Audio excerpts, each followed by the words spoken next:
Kita lihat 1 Samuel pasal yang pertama dari ayat 1 sampai ayat 11. Saya baca ayat ganjil, saudara baca ayat genap.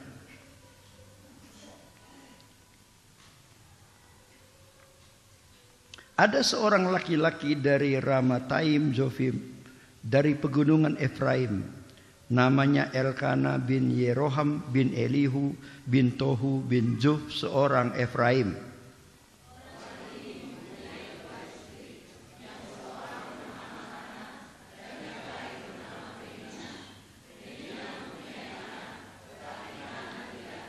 Orang itu dari tahun ke tahun pergi meninggalkan kotanya untuk sujud menyembah dan mempersembahkan korban kepada Tuhan semesta alam di Silo. Di sana yang menjadi imam Tuhan ialah kedua anak Eli, Hofni dan Pinehas.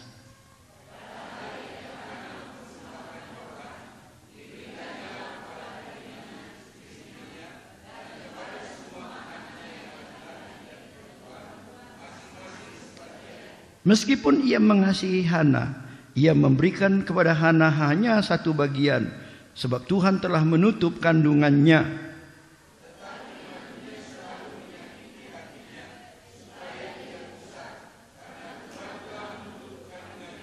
Demikianlah terjadi dari tahun ke tahun. Setiap kali Hana pergi ke rumah Tuhan, Penina menyakiti hati Hana sehingga ia menangis dan tidak mau makan.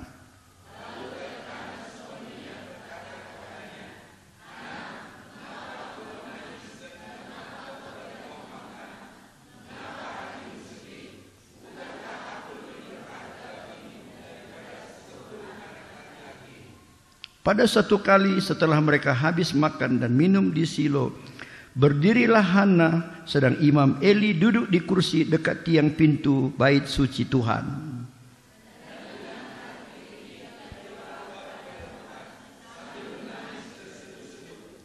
Sama-sama, kemudian bernasarlah ia, katanya, Tuhan semesta alam, jika sungguh-sungguh engkau memperhatikan sengsara hamba-Mu ini, dan mengingat kepadaku dan tidak melupakan hamba-Mu ini, tetapi memberikan kepada hamba-Mu ini seorang anak laki-laki, maka aku akan memberikan dia kepada Tuhan untuk seumur hidupnya, dan pisau cukur tidak akan menyentuh kepalanya. Di ayat ini kita ketemu dengan 2 wanita, ya, Penina dan Hana. Ini adalah 2 macam gereja yang ada di akhir zaman, ya. Saya di Australia sering mendengar satu kata-kata yang nggak biasa kita ucapkan, ya. Dia berkata, he is Christian born again, katanya.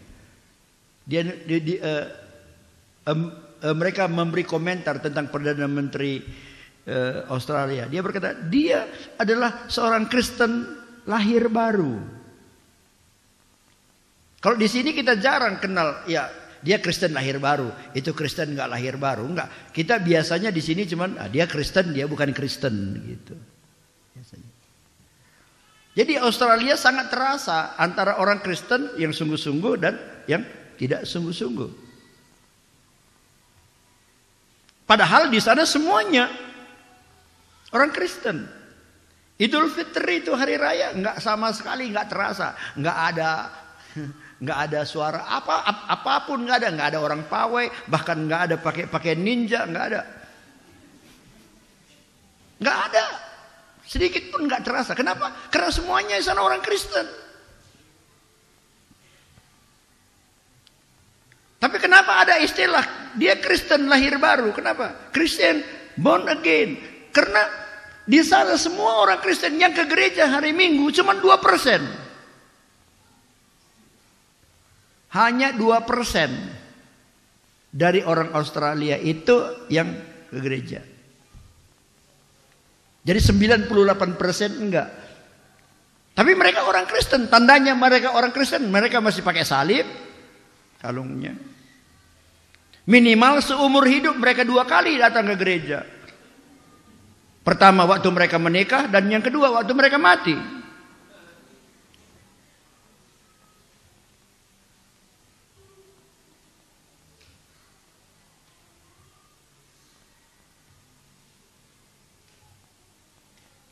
Jadi sangat nyata di sana membedakan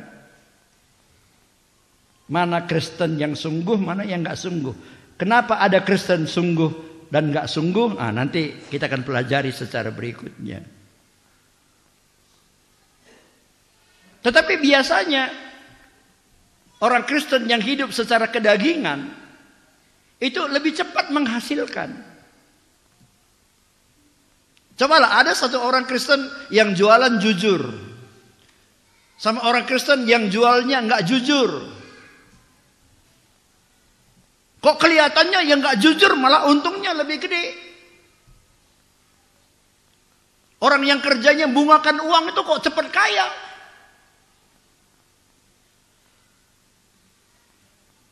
Penina ini dia cepat dapat anak. Kalau Hana enggak. Orang yang hidup dalam kedagingan kelihatannya selalu lebih cepat berhasil. Kalau saudara ada masalah, satu doa, satu ke dukun, mana lebih cepat biasanya? Dukun lebih cepat.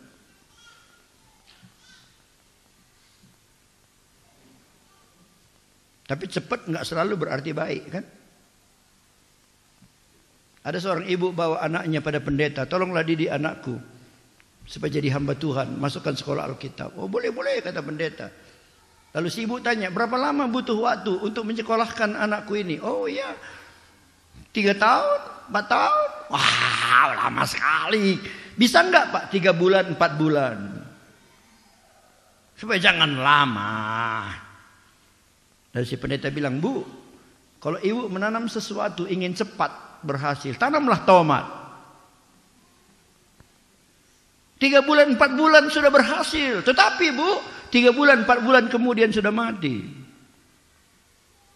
Tapi kalau ibu menanam kelapa, butuh ya waktu yang lama supaya dia berbuah. Bisa 10 tahun, 15 tahun. Tapi sekali dia berbuah, dia akan berbuah. Berapa lama dia berbuah? Sampai kita mati dia masih berbuah. Anak cucu kita masih menikmati buahnya.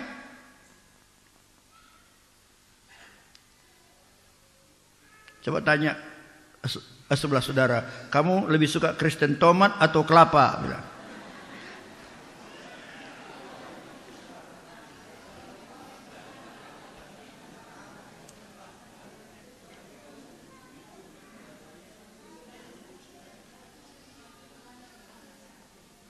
Bilang sebelahnya, kalau mau jadi Kristen kelapa perlu kesabaran, bilang.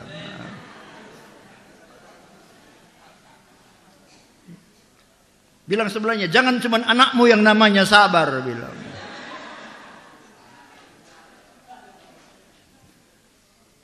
Saudara rindu jadi orang yang sabar? Aminnya bisa lebih baik. Saudara rindu jadi orang yang sabar? Di mana kita bisa belajar kesabaran? Pada waktu ada orang yang mengganggu kita. Penina itu ternyata jadi batu gosok bagi Hana. Di rumah lu ada batu gosok? Untuk apa itu? Bikin pisau tajam. Enakkah digosok? Kalau pisau itu bisa ngomong, nander katanya. Sakitnya. Tapi itu membuat dia tajam.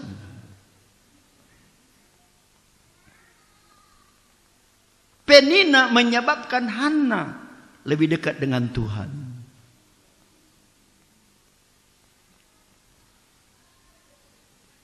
Boy au manukun? Mana lebih dekat kita dengan Tuhan? Waktu senang atau waktu susah? Ya. Contohnya Hana, waktu dia mengalami penderitaan, kesusahan, justru dia mencari Tuhan.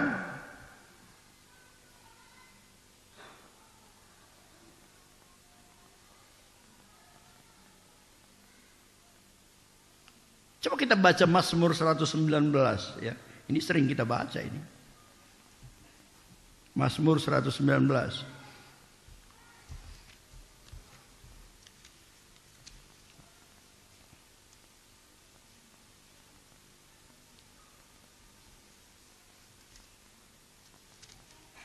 ayat 71.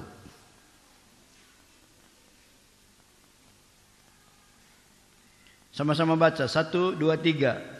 Bahwa aku tertindas itu baik bagiku, supaya aku belajar ketetapan-ketetapan. Sekali lagi, bahwa aku tertindas itu baik bagiku, supaya aku belajar ketetapan-ketetapan. Kita baca bagian atasnya aja. 1, 2, 3. Bahwa aku tertindas itu baik bagiku. Sekali lagi, bahwa aku tertindas itu baik bagiku. Jangan lagi lihat, apal. Bahwa tertindas itu baik bagi. Sekali lagi, bahwa tertindas itu baik bagiku. Bilang pada sebelahnya, bahwa tertindas itu baik bagiku. Amin. Sekali lagi bilang, bahwa tertindas itu baik bagiku kawan. Bilang. Sebab itu tindaslah aku.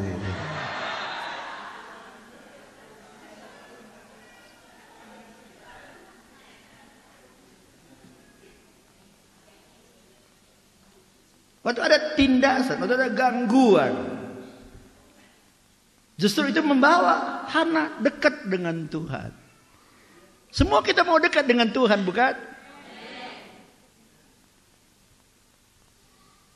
Dan untuk bisa dekat dengan Tuhan itu harus mengalami seperti Hana. Kalau orang yang semuanya aman, mereka sulit mendekatkan diri dengan Tuhan. Waktu saya tanya orang Australia, kenapa di sini sulit orang mencari Tuhan? Kenapa hanya 2% orang yang datang ke gereja? Mereka jawab, karena orang Australia tidak merasa memerlukan Tuhan.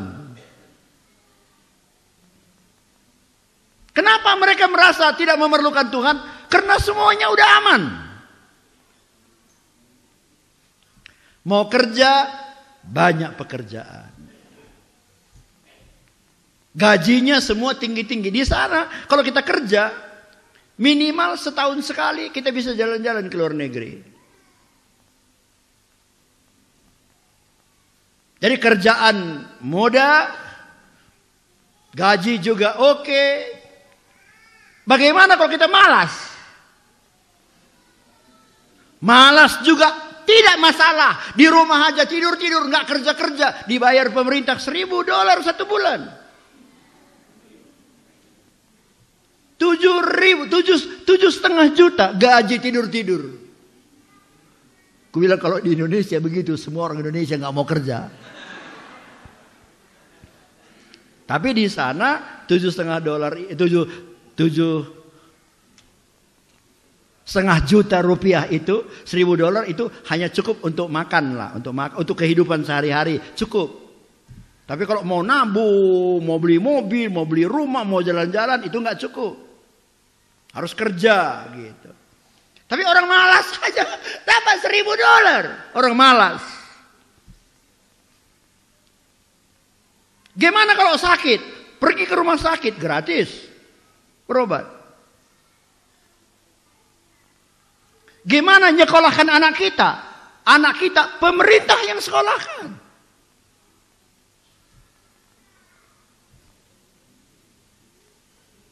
Tapi nanti kalau aku udah tua bagaimana? Kalau udah umur 63 tahun, semua digaji oleh pemerintah, dikasih uang pensiun.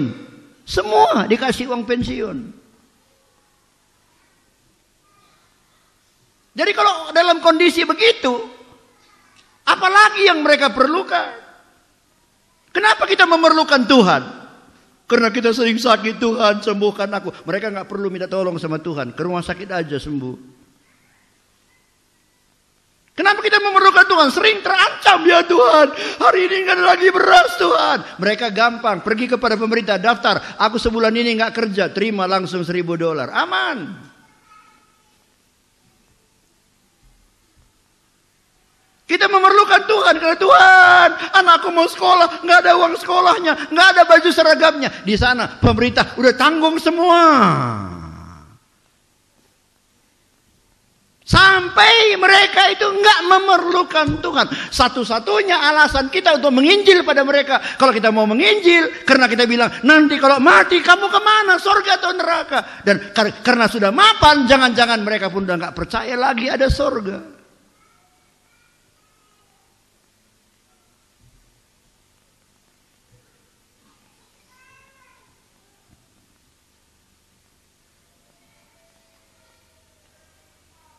Saudara kenal dengan Pak Douglas ya, Pak Douglas Montague. Dia sering kemari. Dia sering pergi melayani ke daerah Laut Karibia, Amerika Tengah, di lautan. Situ ada dua pulau yang terdiri dari dua negara, seperti Timur Timur ya, dan Timor gitu. Jadi satu negara Republik Dominika, ini negara yang sangat makmur. Tapi satu lagi Haiti yang sangat miskin. Dia menginjil, mengajar firman Tuhan di dua tempat ini. Dan dia bilang, kalau aku masuk ke Republik Dominika, tidak ada orang peduli tentang rohani. Bikin seminar yang hadir 2-3 orang. Cuman hari Minggu, oke, mereka ke gereja. Tapi waktu masuk di Republik Haiti, wow, orangnya antusias. Tiap malam pun mereka kumpul semua dengan semangat. Kok bisa? Karena mereka mengalami penderitaan, kesusahan. Mereka memerlukan Tuhan. Tapi orang yang hidupnya makmur, tenang, mereka nggak perlu lagi Tuhan. Itu maka pemazmur berkata, tertindas itu baik bagiku. Karena waktu kita mengalami tindasan dalam hidup kita, kita mencari Tuhan.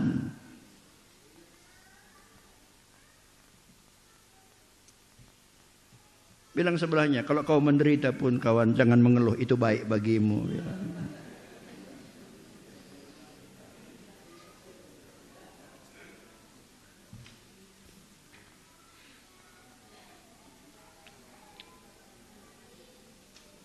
Penina nggak perlu berdoa dapat anak.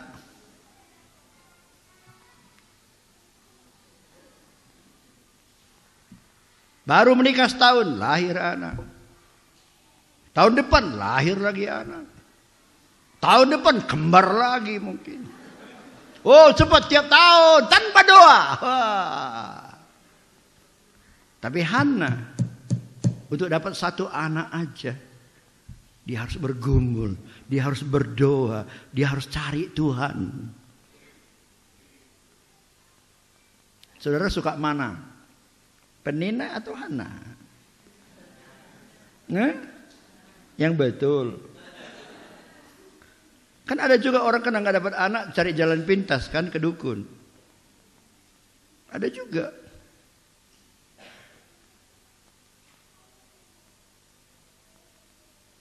Hana gampang. Penina gampang.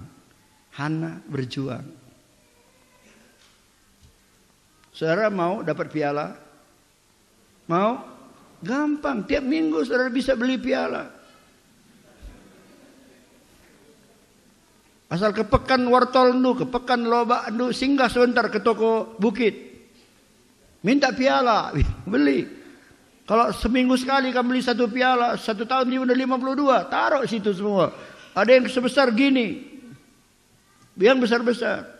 Tapi aku mau tanya, waktu orang datang ke rumah saudara, wah banyak kali piala. Piala apa ini katanya? Saudara bilang, beli.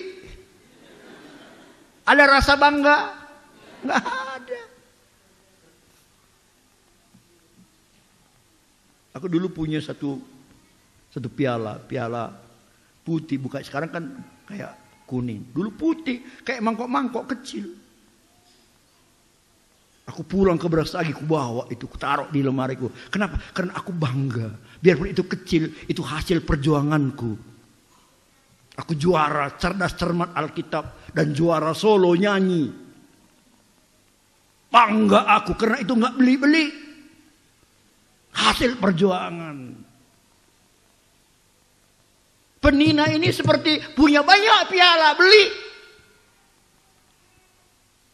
Tapi Hana, dia punya piala, hasil perjuangan.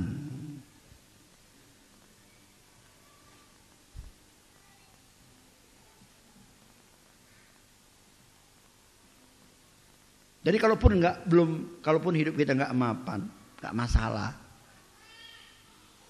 Kalau hidup kita belum tenang, ekonomi kita belum tenang, nggak masalah.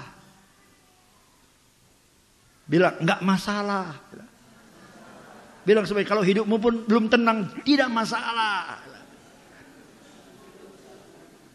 Karena itu akan membuat kita mencari Tuhan.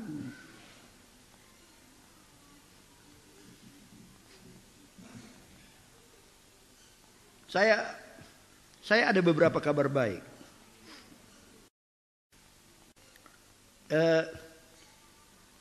Yang pertama,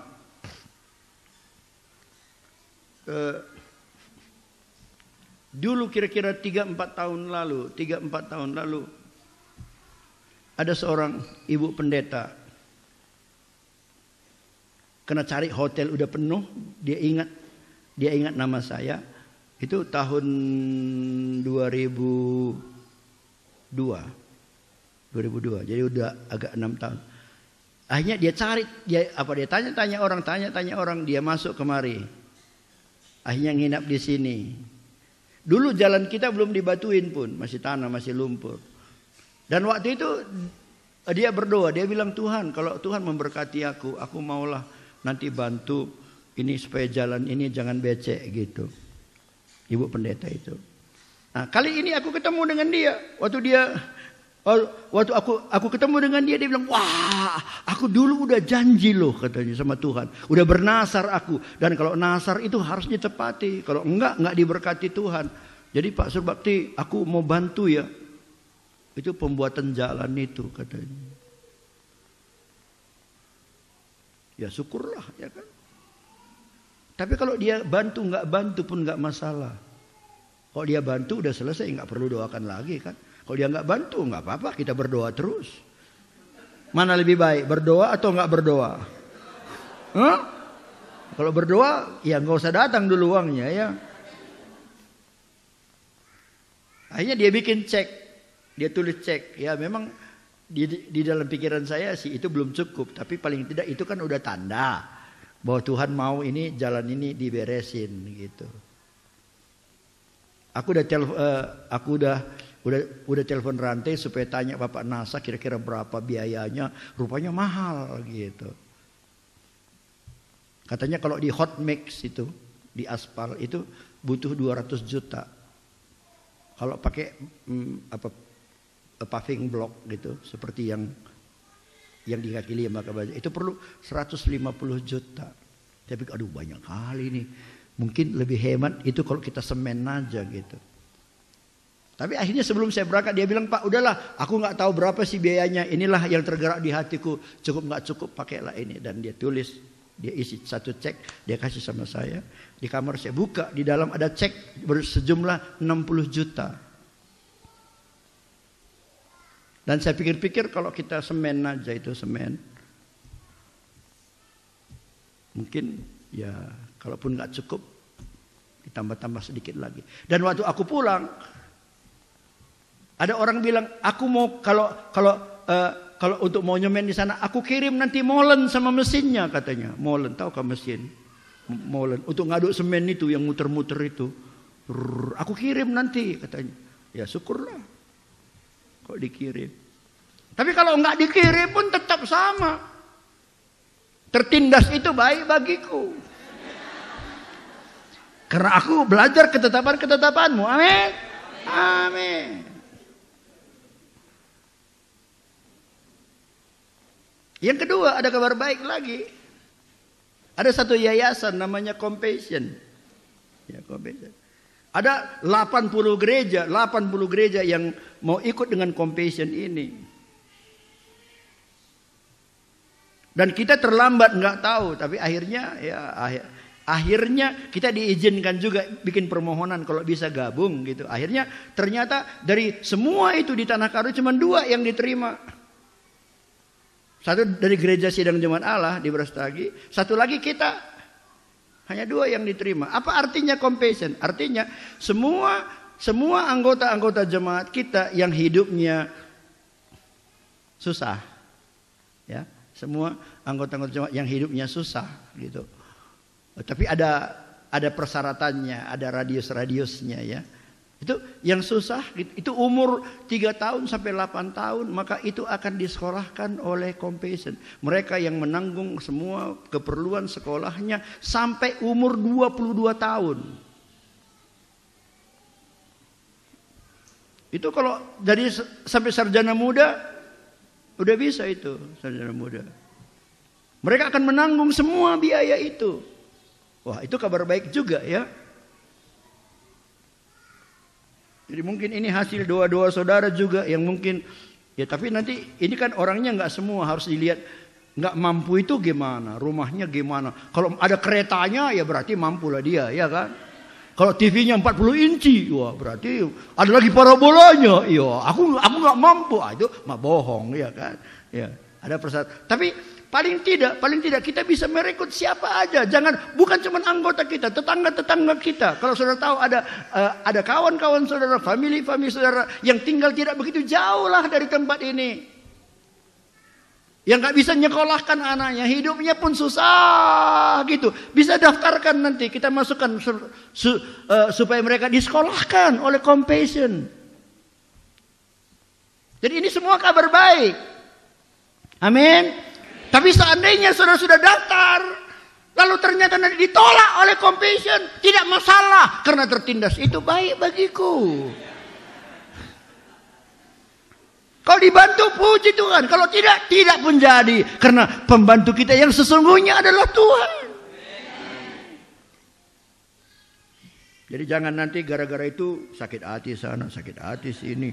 Anaknya kenapa dapat, anakku kenapa enggak. Asal ada pikiran gitu langsung bilang tertindas, itu baik bagiku karena aku belajar ketetapan-ketetapanmu. Yang kedua dalam diri Hana yang baik ialah dia enggak pernah mau menyimpan kepahitan di hatinya. Wah. Dia diganggu terus sama kiduannya. Sulit ini ya. Seandainya kita jadi seorang perempuan seperti Hana, mana lebih kita benci, ibu mertua atau kidua?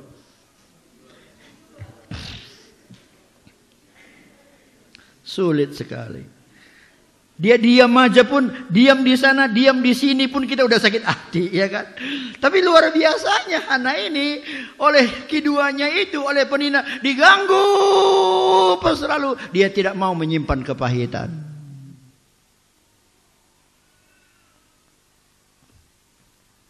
Ini ciri-ciri gereja yang benar. Nggak ada kepahitan di hatinya. Nggak ada kemarahan di hatinya. Dia nggak mau membalas. Biarpun di Alkitab dikatakan bahwa Elkana itu lebih mengasihi Hana. Kan dia bisa protes. Oh, jangan lagi kasih dia belanja. Jangan kasih gini. Tapi Hana nggak pernah menyimpan kepahitan. Dia nggak mau membalas. Karena dia tahu kalau dia menyimpan keinginan membalas itu sama dengan kepahitan. Dan Tuhan tidak suka dengan orang yang menyimpan kepahitan di hatinya. Wah, luar biasa ini.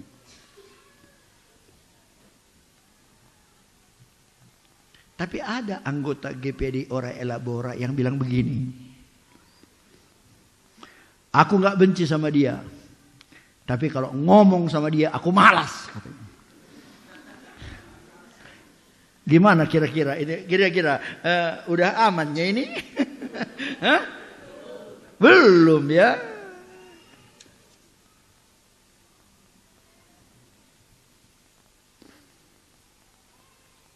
Kalau kita nggak mau bicara sama orang, itu termasuk membalas apa enggak? Hah? Saya pikir termasuk membalas. Kau berbuat nggak baik padaku, oke, aku nggak mau ngomong sama kau supaya kau rasa, kan? Membalas itu. Padahal firman Allah katakan membalas itu hak Tuhan, bukan hak kita.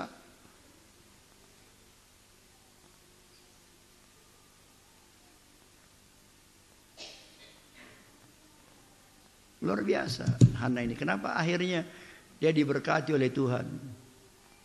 Kita harus belajar jadi orang Kristen. Tidak ada kepahitan, tidak ada kemarahan, tidak ada keinginan membalas. Biarpun Penina selalu mengganggu. Karena ada juga orang begini, bancinglah kita ukurku asal ulah igas-gasi katanya. Bisanya nggak sakit hatiku asal jangan diganggu-ganggu katanya. Itu bukan prinsip firman Allah. Prinsip firman Allah, biarpun penina selalu mengganggu Hana, Hana tidak menyimpan kepahitan. Bilang sebelahnya, biarpun kau selalu diganggu, jangan simpan kepahitan. Bilang.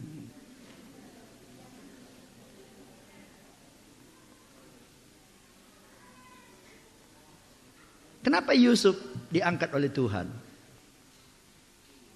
Kenapa Yusuf dari penjara bisa Tuhan angkat, Tuhan berkati? Rahasianya kan itu. Yusuf nggak pernah mau menyimpan kepahitan. Saudara pernah baca di Alkitab sesudah Yusuf berkuasa, istri Potifar itu dipenjarakannya? Enggak. Bahkan saudaranya yang menjual dia, mengakibatkan dia jadi budak selama 13 tahun terkatung-katung. Dia nggak benci mereka, dia nggak membalas. Waktu dia berkata, akulah Yusuf. Saudara-saudaranya bilang, engkau cilaka. Karena mereka pikir Yusuf itu orang karo.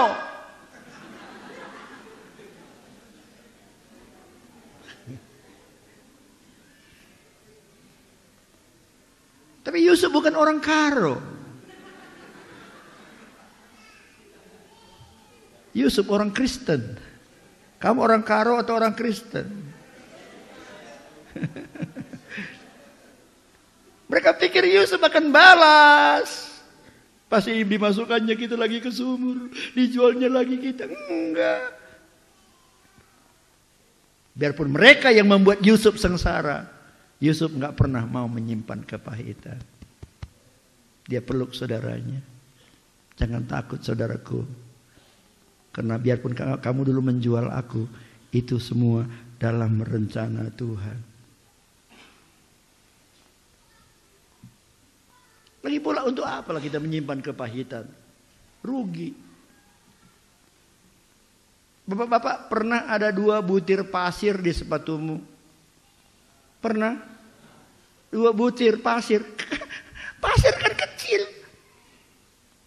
Kecilnya pasir kan cuma 2. Apa yang terjadi? Kalau kita berjalan gimana? Terganggu terus. Apalagi kalau dia di dalam kaos kaki lagi. Kadang-kadang kita coba geser pakai kaki kita supaya dia ke pinggir, supaya paling enggak ya jalannya enggak keganggu. Tapi udah ke pinggir dia enak sebentar, lama-lama ke tengah lagi terganggu lagi. Kita selalu merasa terganggu. Orang yang menyimpan kepahitan di hatinya itu sama seperti yang menyimpan kerikil, batu pasir di sepatunya. Umur hidupnya dia terganggu. Jualan dia nggak laku, jangan-jangan gara-gara masih ada kepahitan di hatiku. Hatinya selalu tertuduh. Sakit dia, jangan-jangan gara-gara itu. Nggak tamat anaknya sekolah, jangan-jangan gara-gara itu. Kawin lari anaknya, jangan-jangan gara-gara itu. Stroke dia, jangan, selalu tertuduh, seperti pasir di sepatu, selalu mengganggu. Jadi supaya jangan diganggu, bukalah sepatu. Kalau perlu bukalah kaos kaki, buang pasir itu supaya kita bebas.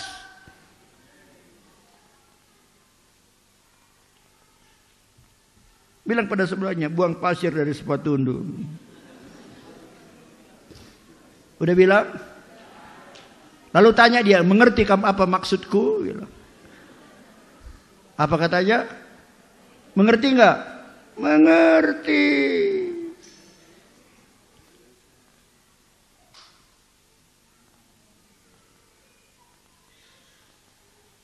Hana itu istimewanya gitu, enggak pahit, malah datang pada Tuhan. Yang terakhir, yang selalu asal dengar yang terakhir itu. Aku mau belajar sesuatu, saudara. Gini, aku ke Australia itu ada juga yang bisa kupelajari di sana. apa? Itu aku ikut kebaktian di Hillsong ya. Tahu Hillsong itu satu gereja yang besar di sana yang jadi berkat bagi dunia. Tiap tahun ada konferensi. Aku hadir di sana, ikut ibadah, dan kalau pendetanya mulai berdiri di mimbar khotbah, maka di depan pendetanya itu ada jam yang jalan. Jalannya itu jalan mundur. Aku nggak tahu ada nggak di Medan. Kalau ada aku mau beli itu.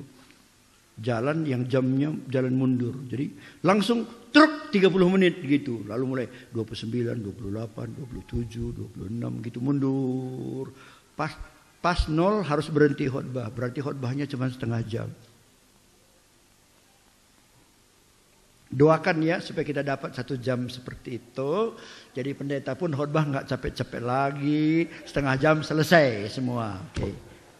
Ya. Saudara bantu aku tolong cari juga, siapa tahu nanti ada jam yang jalan mundur gitu. Aku mau belajar lah seperti itu ya. Khotbah nggak usah panjang-panjang, kalau ET-nya kan sama.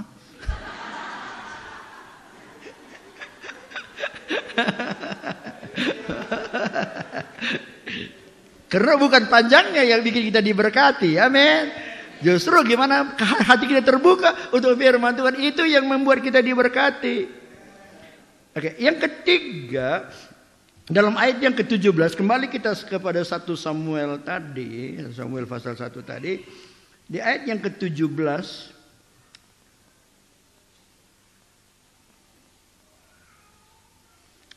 ayat 17 ini dilatar belakangi pada waktu Hana pergi ke rumah Tuhan, ke Silo, lalu dia berdoa komat kamit, berdoa. Lalu si Imam Eli lihat kok ada perempuan komat kamit, ini pasti mabuk ini katanya, ya kan? Jadi ayat 14, lalu kata Eli padanya, berapa lama lagi engkau berlaku sebagai orang mabuk? Lepaskanlah dirimu daripada mabukmu, jangan kau mabuk. Tapi di ayat 15 Hana bilang bukan. Aku nggak mabuk, aku sedang mencurahkan hatiku kepada Tuhan. Lalu di ayat 17 jawab Eli, pergilah dengan selamat dan Allah Israel akan memberikan kepadamu apa yang engkau minta daripadanya. Hana minta apa? Hana minta anak. Dan Imam Eli berkata, Tuhan akan memberikan apa yang kau minta. Ayat 18, sesudah itu berkatalah perempuan itu, biarlah hambamu ini mendapat belas kasihan daripadamu. Lalu keluarlah perempuan itu, ia mau makan. Dan mukanya tidak muram lagi. Padahal di ayat 7, waktu dia mengalami penderitaan, apa terjadi? Hatinya sakit, dibuat oleh penina, sehingga ia menangis dan tidak mau makan. Sekarang sesudah dia mendengar firman Tuhan dari Imam Eli, oh dia segera bangun, dia cuci mukanya nggak lagi muram tapi berseri, dan dia mulai makan lagi. Kenapa? Karena dia percaya kepada firman Tuhan yang diucapkan oleh Imam Eli, bahwa Tuhan akan mendengarkan doanya. Dan benar, tahun kemudian dia melahirkan seorang anak. Belajar jadi Hana, jadi orang yang beriman, percaya. Apa arti beriman? Mempercayakan hidup kita. Terserahlah gimana Tuhan. Abraham waktu Tuhan minta bawa anakmu ke Bukit Moria, persembahkan ke sana. Ya, dia nggak berpikir banyak, terserah Tuhan lah. Apa Tuhan terserah? Saudara orang beriman? Nggak dengar? Saudara orang beriman? Apa tandanya? Waktu saudara berani mempercayakan hidupmu, apapun. Termasuk kalau perlu membunuh anak seperti Abraham. Kalau seperti 120 tahun nggak ada tanda-tandanya seperti Nuh. Tapi saudara tetap memasrahkan hidupmu, terserah Tuhanlah. Itulah tandanya saudara orang yang beriman.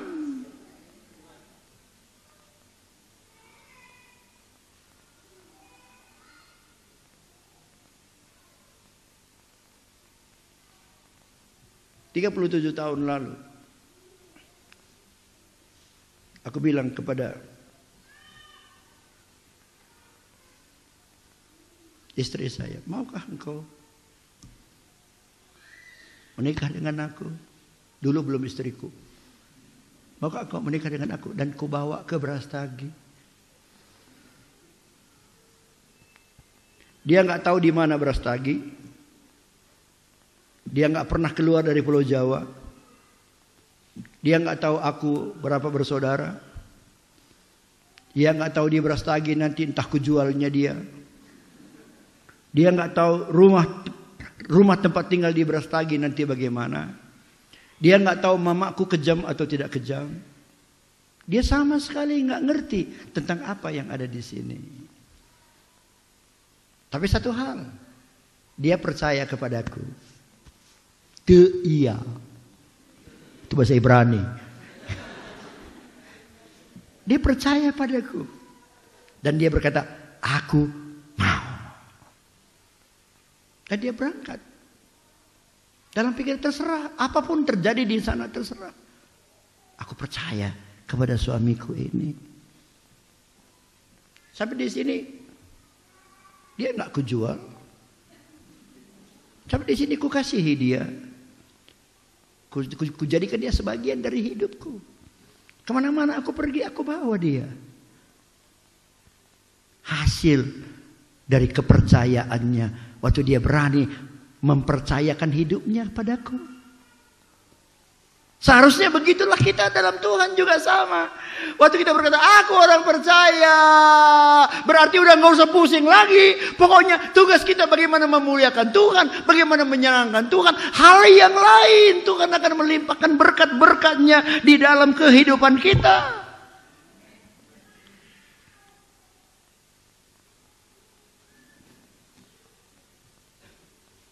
Bagaimana dengan anak-anak Penina? Nggak jelas. Nggak ada yang berhasil. Saya berani bilang anak penina nggak ada yang berhasil. Sebab seandainya ada anak penina yang berhasil pasti dicatat di Alkitab. Nggak dicatat. Karena anak yang dia dapatkan anak kemapanan, bukan hasil perjuangan, bukan hasil doa. Bagaimana dengan anak Hana? Menjadi seorang hamba Tuhan, Nabi Samuel, yang raja-raja pun takut dan hormat pada dia. Kenapa? Karena dia adalah seorang anak yang didapat hasil doa, hasil perjuangan. Saudaraku, dengar. Anak penina yang gak keruan dan anak Hana yang dipakai oleh Tuhan itu sangat dipengaruhi oleh keadaan orang tuanya. Kenapa Samuel dipakai Tuhan? Karena Hana orang yang takut Tuhan. Tidak menyimpan kepahitan di hatinya. Waktu ada gangguan justru mendorong dia untuk lebih dekat dengan Tuhan. Itu menyebabkan dia memiliki anak yang diberkati oleh Tuhan. Apa maksud saya?